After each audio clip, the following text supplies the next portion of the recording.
I probably look like a raccoon today, but with kids, you get sick, mama gets sick, I get sick, and it keeps going round and round and round. But this felt like the perfect state to be in to talk about a failed partnership.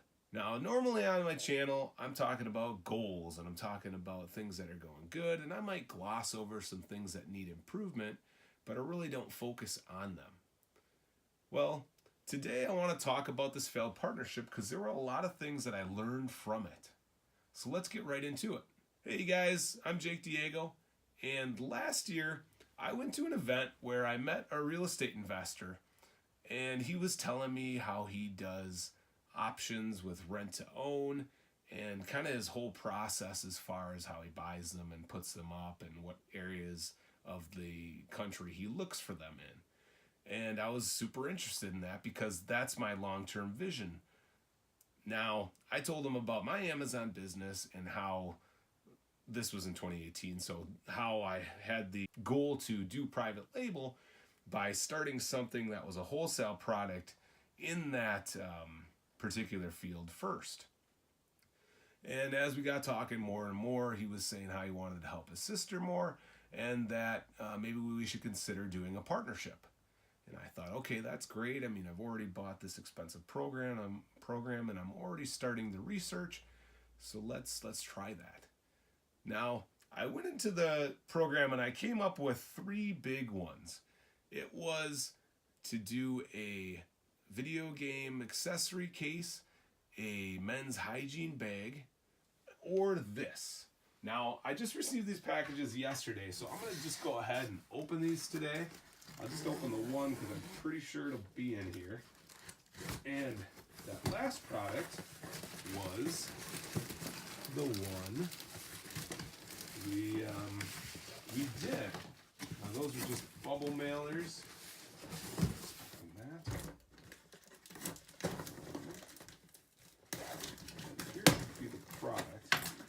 That product was CBD oil for dogs. Now, I had done the research and it was selling between $800 to $1,600 a day, and it had less than 20 competitors. I found 3 long-tailed keywords that had between 20 and 50,000 on the search volume, I believe. So it was a prime product. It was super exciting. And I discussed that with them, and we went back and forth on a couple ideas, and then we eventually decided to put up $150 and $150. And we formed the partnership.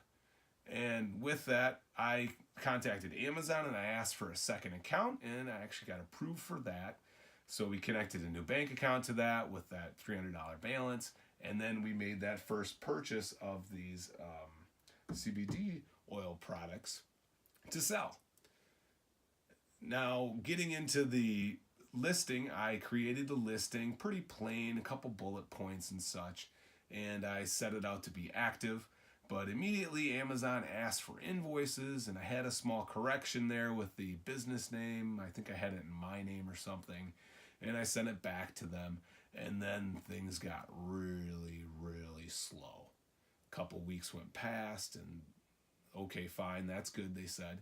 But then they asked for the safe use on pets and animals, so I went back to the company and asked for that. And then again, Amazon was just super, super slow. I don't know. I mean, luckily this was my second account, so I don't know what to say to that. And they eventually had approved it, and then the listing was literally up for 1 day until they updated their drug policy and citing that they couldn't sell CBD oil products on their website. And I'll include an image of that email here. Now, that was kind of frustrating because of the work put into it in that setting up the partnership and reaching out to multiple wholesalers, finding the most competitive product, and then creating like a schedule of kind of how we were going to start the price, where the price is going to go from there, until eventually we went from merchant fulfilling it to fulfilled by Amazon fulfilling it. And so how the partnership broke down, I'm kind of shifting here, is I was doing like the listing and I was doing kind of the customer and the Amazon part of it.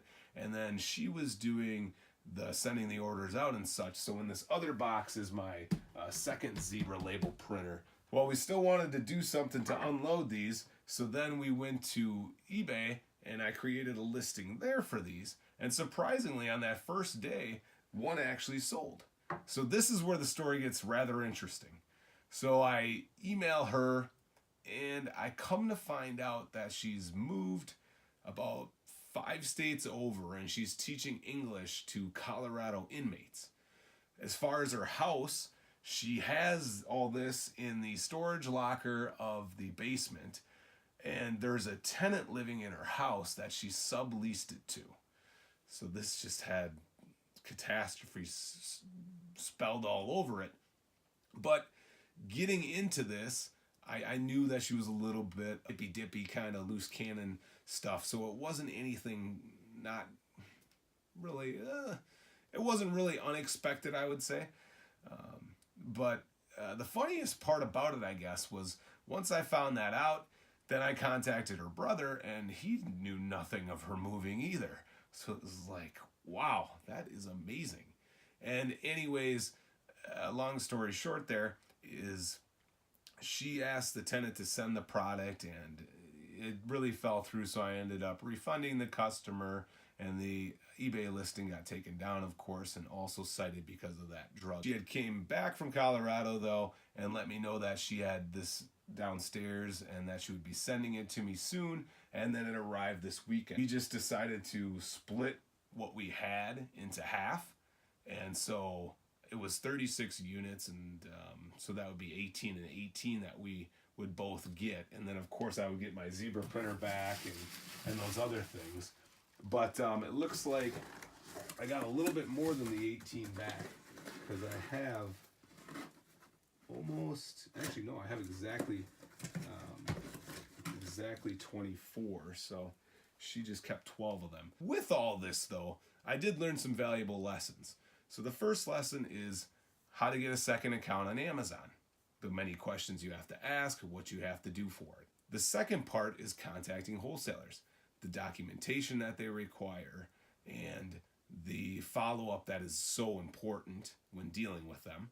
And then the third part of this was knowing that it's okay to build your house on somebody else's land, i.e. create an Amazon business, but note that that's still their land. They can change the terms of service, the policies, whatever, whenever they want.